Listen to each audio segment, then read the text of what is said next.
Well, we're here in the Imaginarium, and actually, and it's probably the first time anybody's going to see me, which is cool.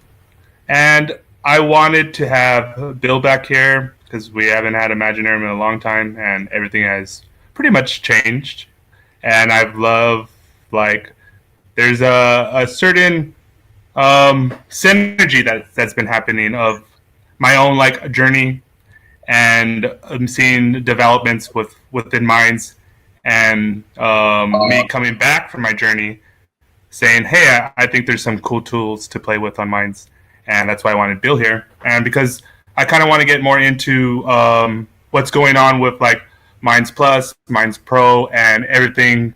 You guys are, I believe, are pushing with this stuff. I think is a good place to start. Yeah, man, great to see you. You've unveiled what spawned your switch into transparency from anonymity. Oh, actually, there is nothing profound about it, but just functionality. Because I was trying to set up my computer, which I don't have a camera on, and that's why I never had my face on there. And it kind of turned into this thing where it's SatoriD is a symbol and never me, the actual person. Right. And so I tried to set up my computer, but I had problems with my headphones. It wasn't working, and I knew the laptop would be easier. And I set it up, and I saw my image, and I said, I'll just let it go. And so that's, I mean, later on, there's probably more profound reasons, but for now, it's simple. Cool. Well, yeah, thanks for having me back on. Yeah. So, yeah, there's definitely something about when did you first come on? 2015?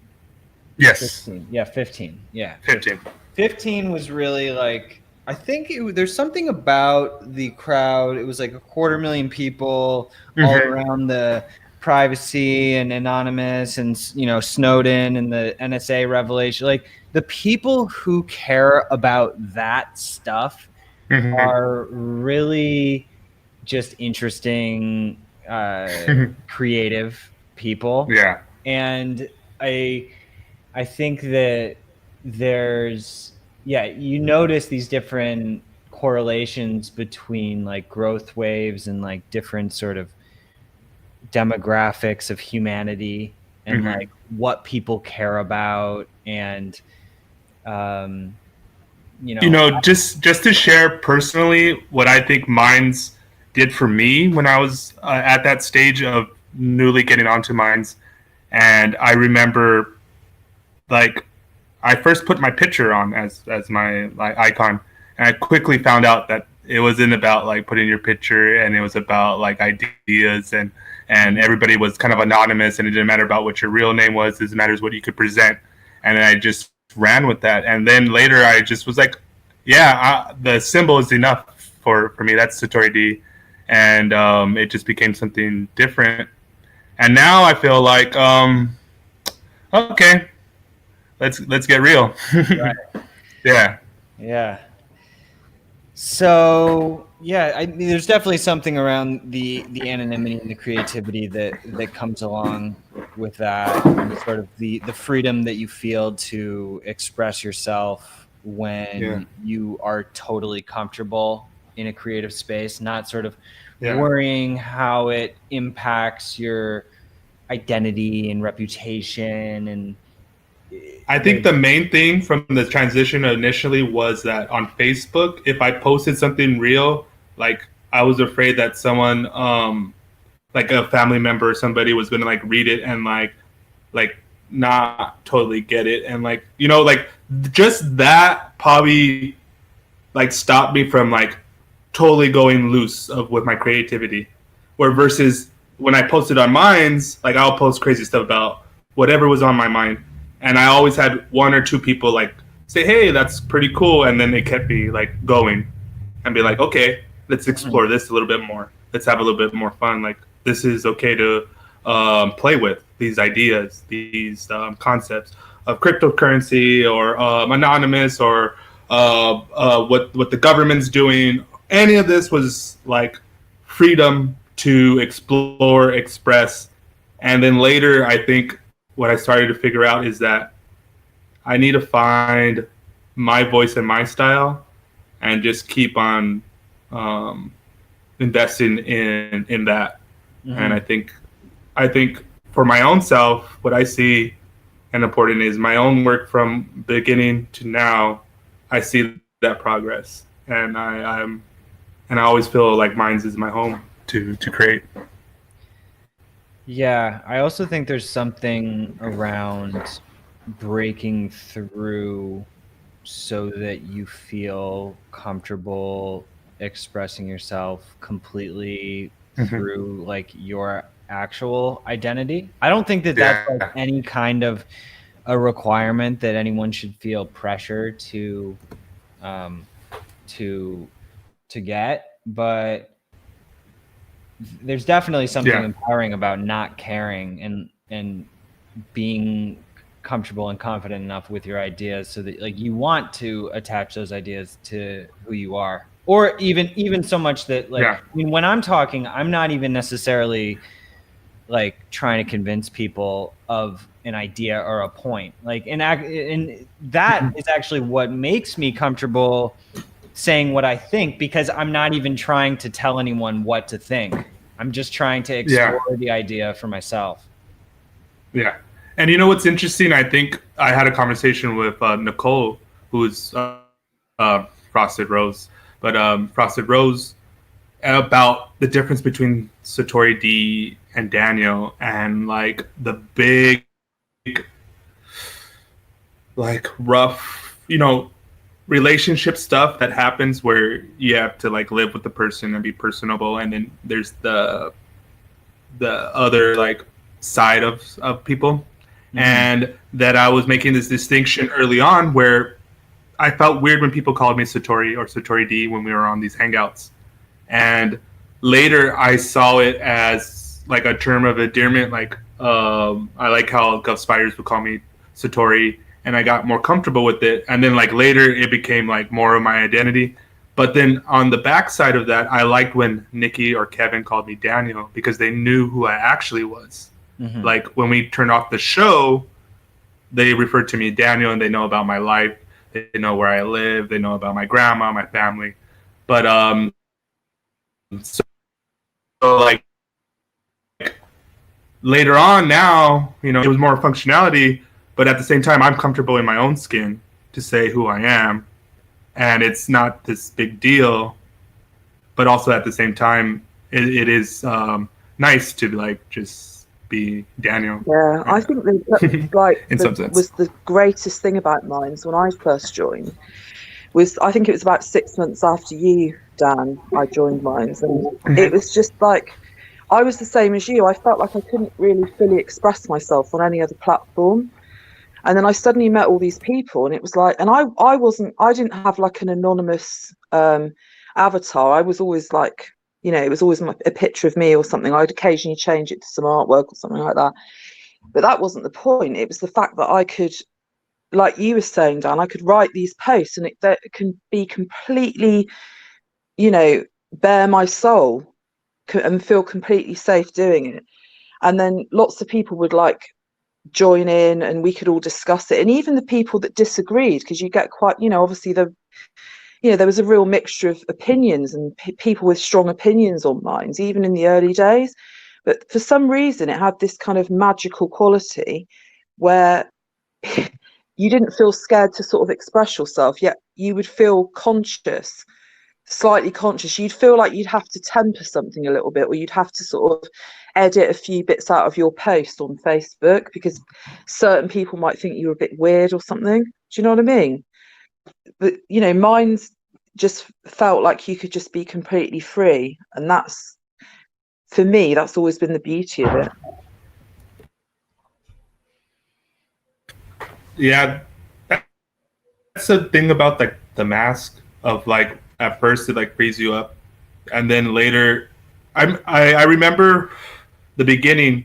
I was talking to people and I would like confuse them because I would talk about Satori D and I would talk about Daniel, and they'd be like, "You're not making sense," and then I'm like, later on, like Satori D becomes like the better angels of my nature, of like I learned early on that I did not want to troll and I did not want to engage in what normal social media behavior is of like having these trolling battles, because I thought one time on a post, like a conversation was going good until someone just like took a shit in someone's cereal, and then it devolved into this fighting match. And I thought, this is not fun anymore.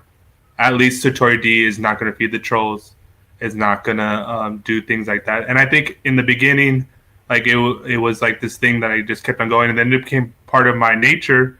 And I think as the 5 years has gone on and how crazy Minds has been in like its evolution of like the wild west of the digital social media in the anonymous phase, and then like there's like a wave of like censorship on YouTube, and a alt-right wave kind of comes in, and then it kind of like stabilizes and it's growing, and these different ebbs and flows of it. I've been able to like have my site be something where I believe, because of how I presented myself and used it, that I don't get trolled, I don't get sidetracked into devolving into something I don't want to do. Like if I like, my intention is here to like have creative conversations and be able to like do projects with people. And if the conversation is not going there, then I'm like, okay, whatever, it's cool. Like they could like shit on my stuff, and I'll go onto their page and like them and remind them, and they usually get tired of me like killing them with kindness in a sense. Yeah. No, there's definitely value in being able to ignore, and it's hard. Yeah, it is hard. It is hard. And yeah, I know you had it rough. Yeah, you had it rough. Yeah, it was pretty bad. I mean, there's a limit sometimes to what you can ignore, but yeah, I totally agree with ignoring them is kind of like the worst thing for them. It's like I think that's the most consistent personal thing that I've always shared with people in the Imaginarium. You have absolutely right from the beginning. You have. I can vouch for that totally.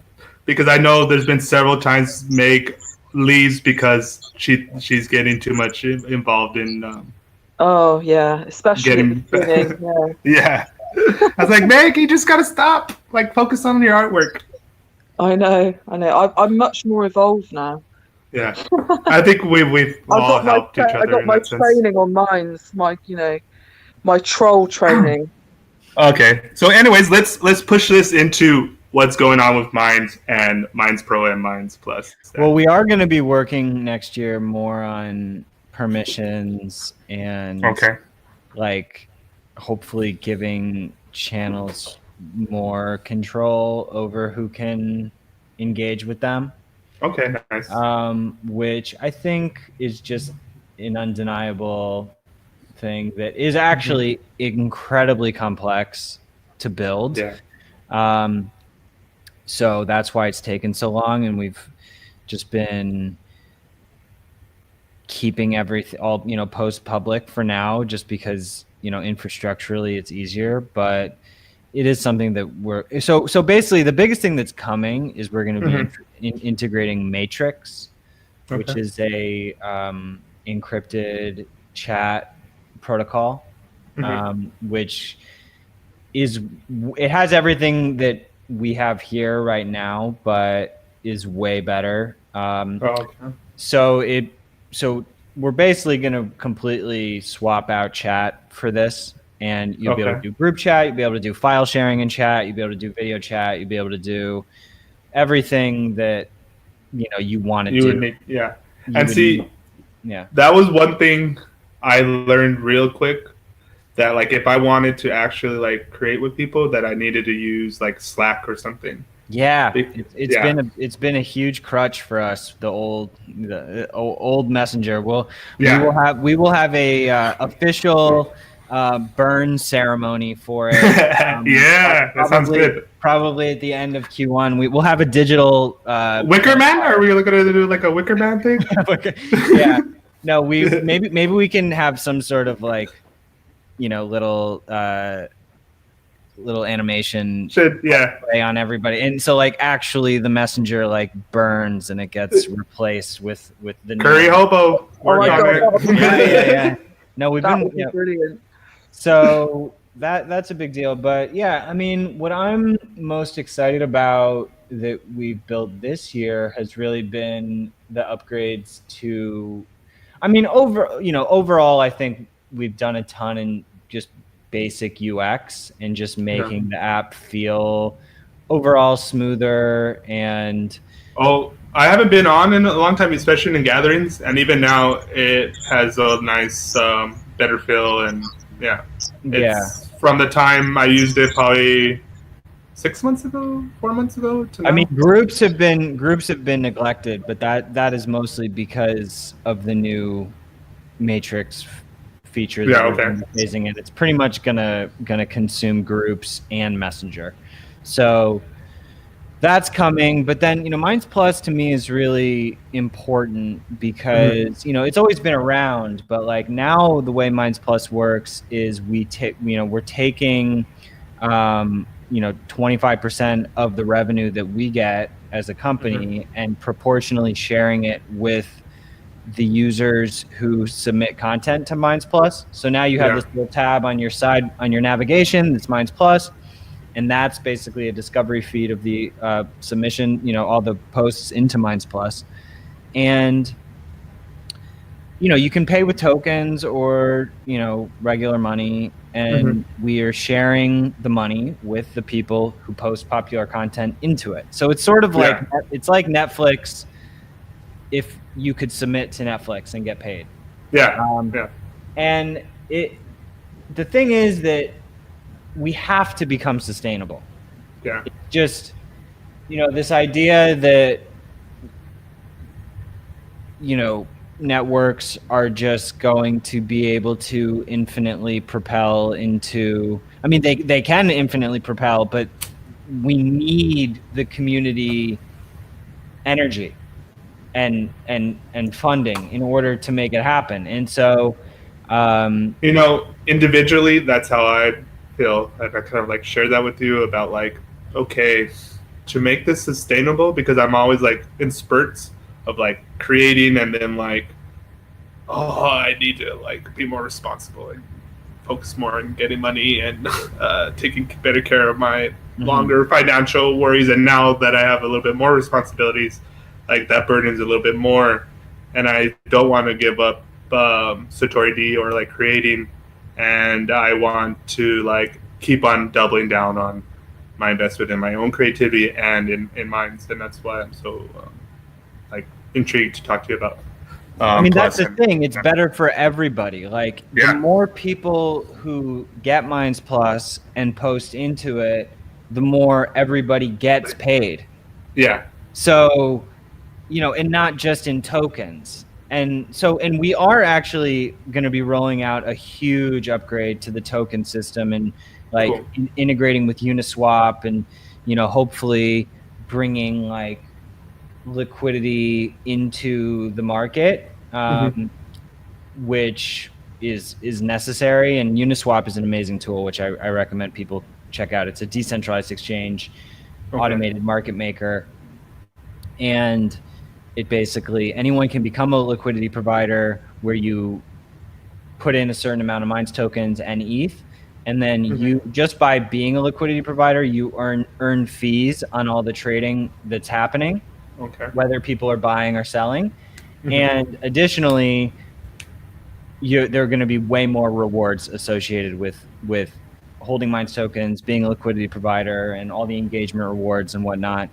But Minds Plus that's just real sustainable revenue that we're all sharing with each other that can make the community work. And it's I think that there's already like 500 members in it. And so I think that any contributions from you guys in there would be awesome. There's definitely good art, good photography. You can any type of post can go in there except for links. Because links are not original. That's like an easy way to kind of distinguish on the backside of it. So like original content of any kind can go in there. Yeah. And because I've been always envisioning Minds, especially when you start using channel, as like making it an actual like TV channel, but like I always kind of viewed it as like broadcasting and like like that's why I kept on moving more and more to the video and like making my visuals a little bit better and audio a bit better, because I always wanted to focus more on the weird visual aspect that I like to play with. For sure. Yeah. I mean, I knew.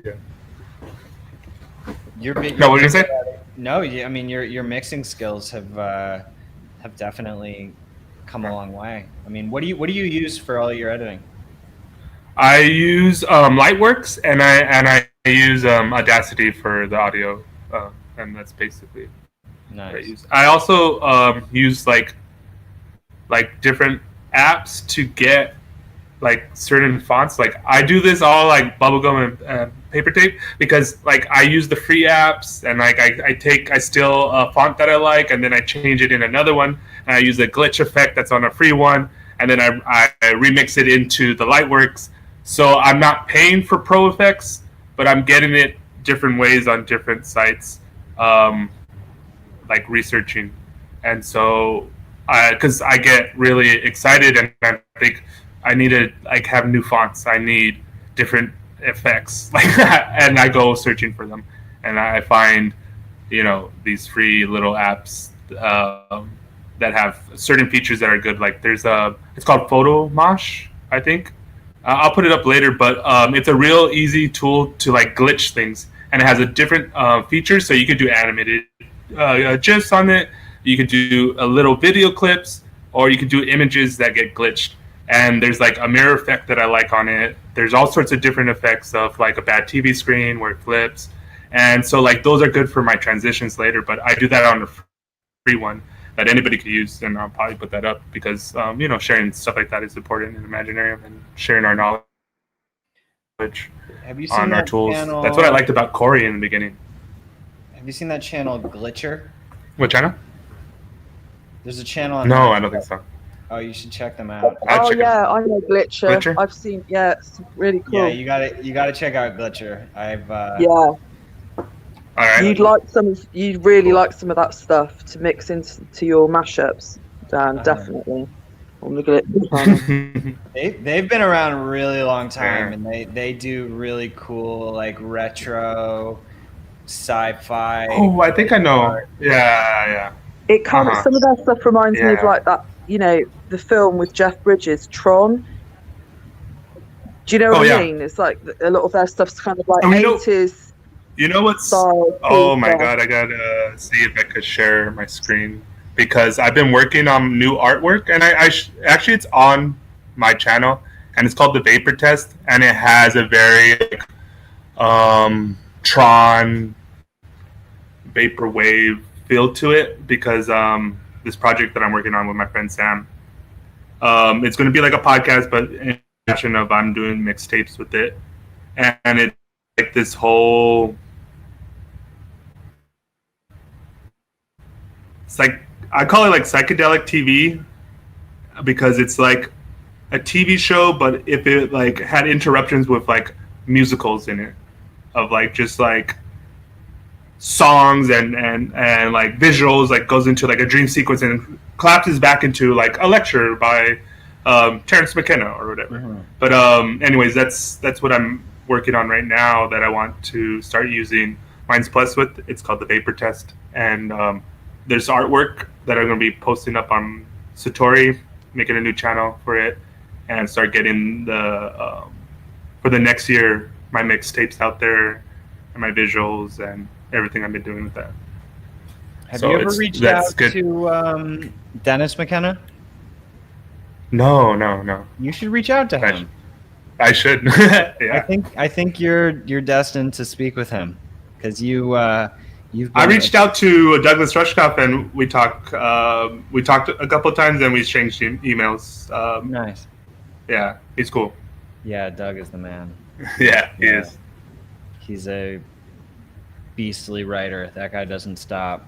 Yeah. Writing books is a mammoth pursuit that I hope that I'll be able to do someday. But Yeah. it's all just like channeling energy into different mediums. And it's crazy. It's crazy Yeah. pushing it, so much into the internet. Sometimes it makes me feel like a little bit uncomfortable, to be honest, because it seems so. It's like permanent and fleeting at the same time. I remember reading an article about when they said GeoCities went down and they turned off the servers, and someone said it was equivalent to the burning of the Library of Alexander, of like the sheer volume of data. And maybe it's for anybody to determine like how much of it's valuable, but just like people writing text and building images and whatever, it's just like all this information that was generated and stored on there, and then all of a sudden, God. Have you tried posting to the permaweb yet? No. Have you seen that feature?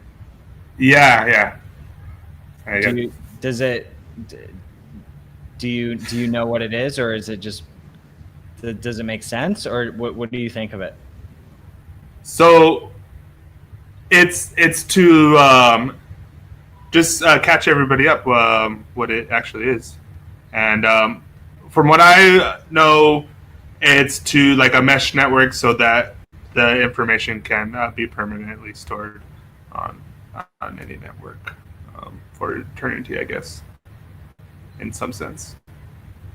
Yeah, basically, so on your post, you can, if you click the ellipsis on the upper right and the drop down, you can post to the permaweb, and the permaweb is basically a blockchain esque tool by this organization project called Arweave, and yeah, it's basically like a blockchain for content storage, and you can post there, and it is uncensorable. And their whole project is to create sort of an uncensorable Library of Alexandria. Yeah. I don't know if they were at the Break Open the Net conference. I remember you posted it like it was 2 or 3 years ago, and I did it like via the web, and there was a lot, like that was the whole point of the Break Open the Web, of like designing protocols that like are designed to be open and cannot be censored or controlled centrally by anybody. But there was like that were what is it, my interplanetary filing system. And other people like that. Yeah. And those, I still always go back to those that conference, and what was laid down there. It's like now I start seeing like the ripples of it, like actually, because like then it was more like I would go into whatever blockchain that I thought was cool, and then I figure out like, oh, this is not ready yet, and I'm like, okay, I won't play with that right now. And then like now it seems to be getting more momentum and more functionality, and being able to see the seeds of those ideas like actually being integrated right now. I think it's kind of cool. Yeah, it's cool to have the option. I mean, I don't think that every post, don't like to put every post on there permanently, but it is fun putting certain ideas on there, and you just have this higher degree of confidence that it's embedded, and it can't get taken down. And we've been looking for a decentralized storage solution for a really long time that actually could scale and was easy for people. So that's a pretty exciting thing, because people are constantly asking like, how are you guys decentralized? And it's we're taking a progressive approach and just step by step kind of moving components of the app to more decentralized architecture. So yeah, But I think that things are starting to balance out. I think in terms of like the tone of the community. I think that I don't know. I'm curious what your guys' perception is in terms of like the vibe, because unfortunately free speech has sort of become politicized in a sense, and a lot of it seems far fewer people on the left are immediately concerned about internet censorship. They seem the progressive crowd certainly does, like the Lee Camps, the Rushkoffs, like these types of people. But then there's sort of a chasm, and a huge chunk of like the mainstream left like is almost calling for censorship, and then you have the conservatives who have sort of embraced free speech, even though traditionally they've been more anti-free speech. And so you have this synergy between the left and the right, and I mean the far, almost like the progressives and the libertarians are sort of agreeing on these issues, and it's odd to me that it's become politicized, and it's sort of unfortunate because it makes the mainstream left think that they can't participate in these alternative platforms because it's more of a free speech area. And I don't really know what to think about it. It's been it was definitely disappointing to me to witness. Yeah, I think there seems to be some weird pendulum shift because the foundation of all of this censorship stuff. This is why I like to go back to the fundamentals of like Rushkoff and Jared Lanier and Mark Pesce, and when they're first talking about like their vision for like what the global mind or the internet and possibilities could be, Terence McKenna and all these people. So like they incepted this idea to keep it open and free, and like these like things that Terence McKenna was exploring and all these other people are exploring were things that like you couldn't be on like mainstream magazines or even a television show or any broadcasting system to do, and they're like on these like chat forums or whatever, right? So then you speed up. So intellectually and foundationally and experimentally, like progressive far left, if that's what you want to encapsulate it as, they set down like the foundation and intellectual framework and philosophical vision of this. And when we get kind of detached from lineage of where ideas come from and what people did we get swayed, I think, by cultural means, because I believe a lot of this alt-right stuff and their censorship worries is more cultural than it is foundational in what it actually means and what it is actually about. And the left, maybe they got complacent, or maybe they're too involved drinking their pumpkin frappuccinos. I don't know what they're doing. I don't label myself any political affiliation, but I do lean more to like radical left ideas. But at the same time, I mean, I read libertarian essays as well, and so I'm not tied to a meme identity of myself. So I'm not afraid of going on a site that is branded alt-right or alt-left or Nazi this. I remember one time I got liked by someone who was a white supremacist, and I said, hey, this guy doesn't know that I'm from LA and I'm Mexican. I'm going to have to show him. So I wrote a poem about East LA, and that guy never went back to my page. And I had to show, things like that. And I don't take it personally. I don't care because like that person doesn't know who I am, doesn't know anything about my life. So I just find it funny, and I don't take it like anything of my identity. And so I think for my own self, that's how I get to play with these ideas. Going back to kind of what you were saying in the beginning, I don't know if we recorded it or not, but I guess that's my little rant and rave about what you said. Um, I think there's more to like pin down, but I think that's something weird to offer.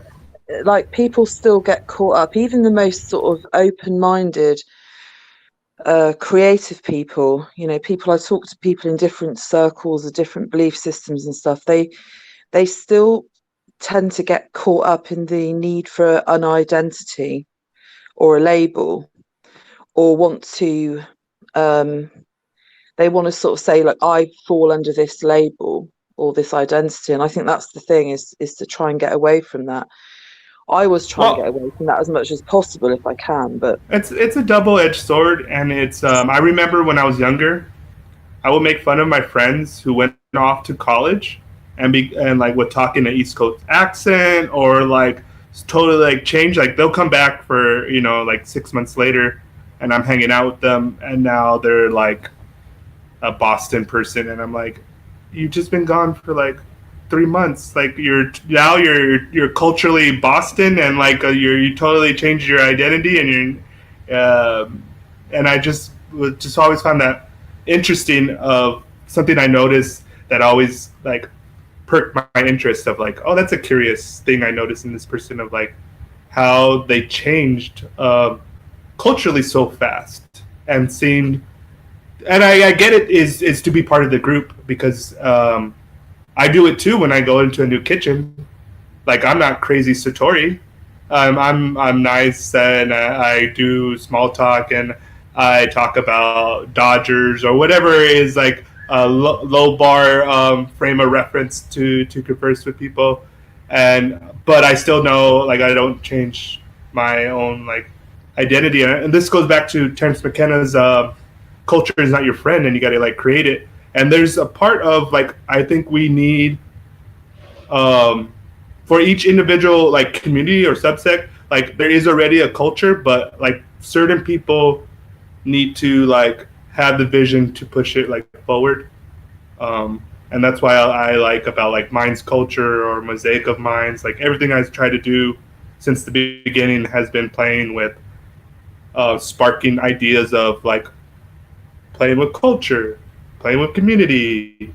Can we bring this together? Can we do what Minds has offered us, but like do it culturally, do it how we are when we exchange with people on Hangouts or on Messenger. I still talk to Ghost Spiders. He doesn't use Minds, but every once in a while he hits me up. You know what I mean? Like that, those type of real connections mean more to me of like how I use Minds than all the subscribers and likes I have got. And to the extent that it has changed my life fundamentally, that I have moved across the country in the middle of a pandemic to like totally revamp my life, and then also double down on my efforts here on Minds with someone that I began to like trust and really believe that we could create, and that she really understood me, and we had similar visions of creating a life together, and that if we were serious about what we were saying and how we felt, then I have to do the move to come here and to really find out. And that's where I'm at right now. Gop Spider's been around a little bit. He was. Oh yeah. Yeah, he was here. Like, looks like his last post was 6 weeks ago. Oh, okay. That bastard didn't get back to me. Now I will have to troll him. Yeah, that's a funny thing. Like getting, expectations about communication with friends and like people getting back to each other.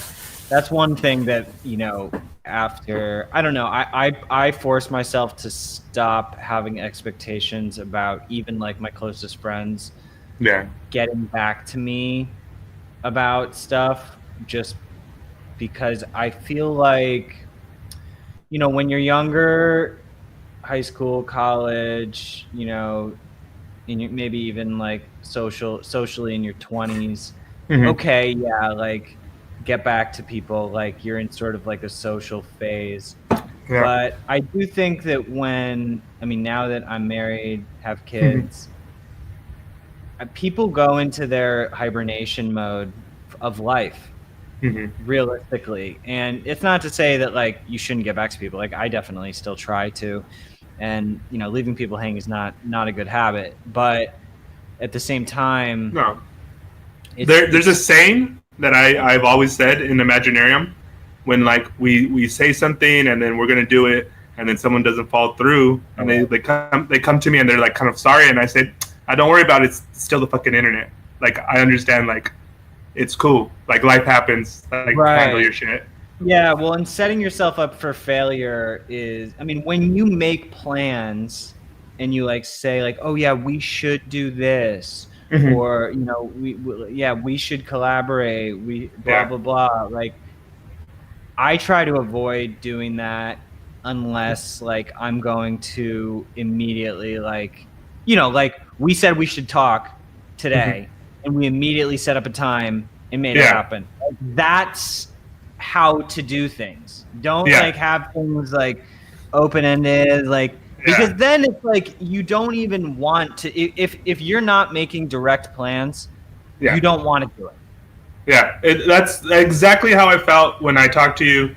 I got your attention and I said, hey, what's up? And then I was like, we should talk. And then I finally followed it up with like time. Like, let's go back to the original time, 4:20. Let's do it. Let's go. And that's how it happens. Yeah. Correct. It's so much faster. It's so much more satisfying. Like I don't know, even with all these games that we play with attention and communication and like, you know, the game, so to speak, with like, oh my God, they didn't text me back. And like, I remember when I first met Allie, my wife, and like, you know, having been sort of dating for a while and not us, but like before we started dating, you know, it's like you're always worried about that, about like people getting back to you. It's like, you know, you can never hear, like it's all anyone talks about, like their gossip, like, oh my God, they ghosted me, blah blah blah. And that was the thing that I appreciated so much when I met Allie, was like we didn't do that to each other, and it was either like when we would chat, it was immediate, like we would be chatting like in the zone, or like we wouldn't get back to each other for like a day and it was no problem. But like, you know, one or the other, like I think, you know, those games like really do cause psychological harm with people, and so you have to like insulate yourself from, first of all, not letting it affect you, but also, you know, trying to obviously find people that like aren't gonna play those games. Yeah. And everybody, go on, Nick. Gratification, online lives, virtual lives that we lead. It's like, you know, everything about our online lives is like about, oh, I've put this post up, nobody's liked it yet, or I've sent a message to this person and nobody's responded. In fact, that was reminded me, one of the great things about the Messenger in the early days, one of the things that I really liked is that there was that thing where nobody would actually see that you'd read the message. Whereas like on Facebook, you could read someone's message and they've seen you read it. It's like with WhatsApp, the tick will appear. So you know somebody's read your message. And then if they didn't get back to you, you can start thinking, why haven't they got back to me? Why aren't they responding? They've read it and they've just not responded. Are they offended by my message? Or, you know, we've all been guilty of having these thoughts. And I've kind of trained myself out of it, thinking, you know, people have other stuff going on in their lives. Just because they read the message and they didn't get back to me straight away, there could be like a multitude of different reasons why they didn't get back to me. And it's nothing to not necessarily anything to do with the fact they were offended or didn't like the message. Do you know what I mean? It's like, but I think we're all a little bit guilty of falling into that trap because of this kind of online virtual world, instant gratification that we live in, you know? This is like the hidden secret to to people actually being core members of Imaginarium is that they simply like at any time reach out to me. Like we've been like 6 months of like not talking to Meg at all, and then we talk, and for whatever reason we are on the same page. She's like, I'm working on music. I'm like, oh, I need new music. Like, oh, I just bought this thing. I've been like, sorry, I haven't got back to you, but like, I've been crazy. And I'm like, don't worry about it. Like, and then we catch up, and we're like doing the same thing, and we're like on the same page, and we're like, okay, cool. Like, get back to me whenever your head's above water. And she's like, okay. And then it's like another month later or whatever, and it's like we never like stopped, talking since the last time. But I think you and I have always had that understanding. We've always been really understanding of each other. We've never been offended by each other's MIA periods. We've completely understood it, which has been really cool. But I would say out of a lot of my, I've got a lot of really close, dear friends, and I would say that you, Dan, are the only friend that really fully gets it. I still have friends now because I've got all sorts of things and different projects going on, and we all have different lives, and I still have friends now that are like, oh, I got a bit worried because you never got back to me on such and such. I mean, I admit I'm really bad sometimes with the communication, and I do tend to, because I'm a creator and I'm very much like in the right hemisphere of my brain going off doing stuff. Once I get into that mode, I just get so focused in on the project. So if I'm doing some music or artwork or something, I get so focused in on it that I kind of block everything else out. Not to deliberately ignore people or be rude or anything, and just make them feel, leave them hanging. Because like you said, Bill, I don't like to do any of that stuff. I think that's really bad, but I am guilty of it because I just get so entrenched in what I'm doing. Getting this balance between the left hemisphere of the brain and the right hemisphere of the brain, getting this balance. I like perfect balance.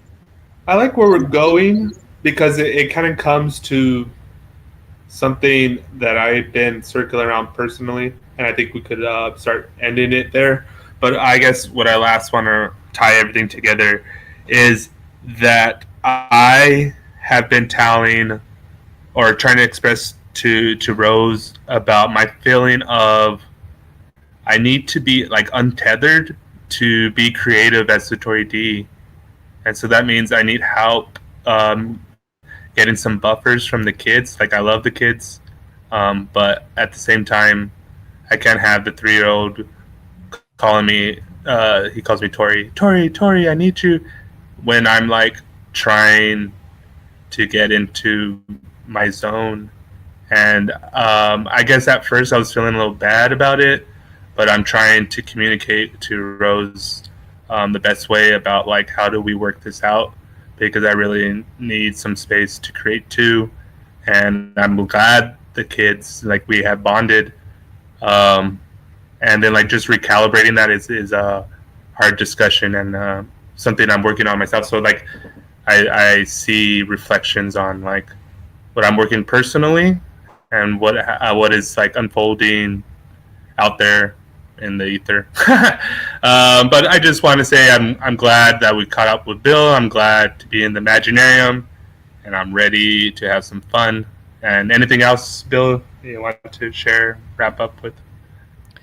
Yeah, no, I totally hear what you're saying. It's like, but you need space in order to enter into a place where you can focus on whatever it is that you're creating and, in your own imagination. And, so it does sort of connect to what we're talking about with sort of these social, almost like drama issues, because these types of communication dramas arise when we're each going into our own little zones of like whatever it is that we're putting energy into. And I think that there is definitely a healthy way to do it, so that like, whether it's working out a system with your partner on like how to split up time, like watching the kids so that you can each have your own space, and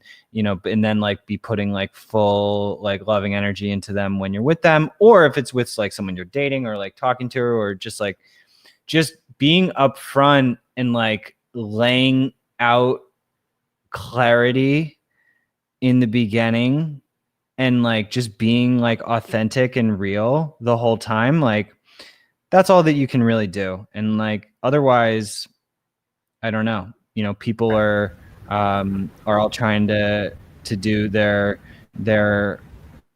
own things in life, and that's just how it goes. So like detach and just dive into whatever it is you're doing. And I think what I've been telling Rose, even in we've been having like in really hard discussions lately, but even in those moments I've been telling her is that when we get on the other side of this, I think this can be a really important story to tell. And I recently have been telling Meg that I want to like watch this show with her called Modern Love. And in Modern Love, it's a New York Times like romance columnist gets subscriptions in, and then I think for her book she picks a couple of them. But in the TV show on Prime, it's like 7 different love tales, but it's all like not regular tales that get told. It's like a tale of like an older couple that are about to die, that they become partners just to like have friendship. There's this other couple where they're neighbors and all they do is cuddle and watch TV. There's a relationship between a doorman and a single mother that's like a young single mother, and just how he gives her the emotional support that she needs to have the strength to make it through for her child. And like those like really raw tales, and I think that kind of comes into circling around of like why maybe now I'm more comfortable like showing my face and talking about Daniel and talking about kids and stuff like that, because I want to throw that into the mix, and I think that's been missing from SatoriD. For sure, man. That sounds great. Well, I'm really glad to have talked to you both tonight. Anything else? No. Have a good night, man. Yeah. Likewise, guys. No, I was just going to say, I think as well, it sounds really obvious, but sometimes we kind of forget to do it. And it's kind of like the clear lines of communication. I always try my best, and it's really difficult as well in this kind of era of technology that we're living through now, where there's a huge surge of creativity, almost like a Renaissance thing going on, but also there's this kind of really high technological lifestyles that we're all living, and it's quite difficult to be very, very clear with your communication when you're sending a message or a text message. I always try my best to be really clear with my communication, because I think that's key with a lot of things. And like you were saying, in all manner of relationships, all different types of relationships that we encounter, is to sort of be clear about things, from the outset. It's really important, because I think a lot of people don't put a massive amount of importance on that. Particularly with like all the emojis and stuff, I find people can be quite lazy with their communication because we've got all these emojis for emotions. We can just use those, and and conversely, you can be really creative with emojis and have a real laugh with them. You can just be really creative with them. So they can be a good thing too. I think I'm kind of creative with my emojis in Slack. Yeah, you are. yeah, no, emojis are powerful. Emojis can be really cool as well. Yeah, we're definitely going to get emojis into mind soon. That's been way too. We need to create emojis. Real quick, I just want to have like a request that I like a feature on Slack that you guys should use. And so you could they have emojis, but then you could insert your own image to create your own emojis. Oh, nice. And I have a little Satori and like a mushroom one that I use. So I like to expand my emoji powers. Hey, Bill, we should do like a minds competition or something. I don't know how it would be Oh, for sure. wording, Yeah, because no, people create Submit their own images for like, emojis. get Yeah, everybody that'll be to create fun. emojis. And then we can start taking those emojis, and we can have our own minds emojis that aren't like Facebook or anything, just like new ones, Yeah. completely new and different. Well, there's the That mind will be a light bulb, but yeah, we need to creativity in evolve that. itself, you know? Emojis by Yeah. Bill We need Ottman. to, yeah, emojis Okay. get a I'm competition going, get everybody on minds to like create their own emoji, and then we can even in the deranged mind of SatoriD, I didn't think we would end it on emojis, but it seems proper that we do leave it at emojis. Really emojis. magical. Do you know what I mean? It's really good. I love it. Yeah, no, the last thing I would say is that, you know, the issue is that like some people approach communication in a very like relaxed way, and like they think nothing of it. You know, they don't get back, or like they don't even know how to use their phone maybe, and like I don't know. Some people just like literally are oblivious, and then other people are neurotic and just like overthinking. I mean, I actually think that like over analysis, over thinking of communication patterns is like actually starting to plague the youth. Like kids now,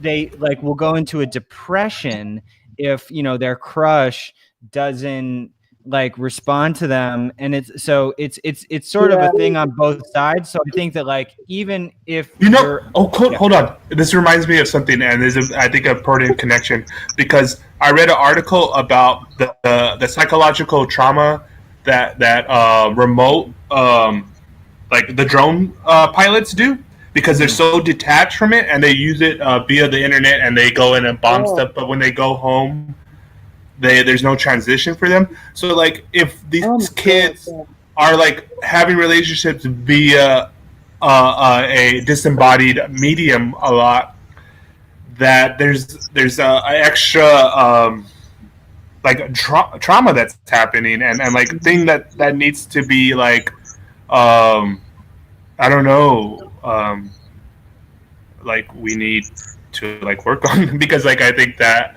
being disembodied, and this is the whole point of the internet is acid, like people weren't ready to be so disembodied, and how that actually affects you, and have the like will and strength to deal with when things are disembodied and when things are in the body.